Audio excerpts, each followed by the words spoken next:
Hot topic and issue pag-usapan natin. Deo Balbuena o mas kilala bilang Diwata nag-file ng COC para sa vendors party list. Nag-file nga ang grupo ni Diwata. Ang vendors party list ay pang-apat na nominado. Ayon kay Diwata, ang vendors party list ay nagre-represent sa mga maninindang Pilipino. Adhikain daw ng vendors party list na tulungan ng mga kapwa vendor na magkaroon ng maayos na pwesto sa pagtitinda.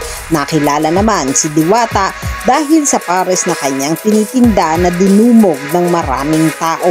Ayon pa kay Diwata, alam daw nila ang hirap sa pagtitinda na halos magpalipat-lipat sila ng pwesto. Kaya naman hiling nito na tulungan siya na makaupo sa pwesto para magkaroon ng boses ang mga kapwa niya Pilipinong manininda. Pabiro naman tinanong si Diwata sa interview kung magdadala rin ba ito ng pares sa Kongreso. Sinabi nito na why not, basta makapasok lang ang kanyang party list. Yan ang mga hot topic and issue dito lamang sa Tambalang GK.